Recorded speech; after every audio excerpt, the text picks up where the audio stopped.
God understands that many people may choose to ignore Him, but He believes you won't. He encourages you to be confident and fearless as you move forward in life.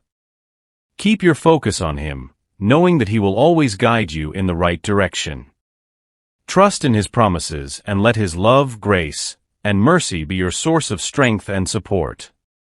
It's important to surround yourself with love and seek out support from those who care about you. Remember, you are never alone. Community and connection provide strength and comfort, so lean on those around you when needed. Being part of a supportive network can help you navigate challenges and find encouragement. Patience is key as you wait for the Lord's timing. Trust that He is working things out for your good, even if you can't see the plan right now. Stay brave and courageous in your journey, knowing that God is with you every step of the way. If you believe in God and His guidance, type Amen to affirm your faith.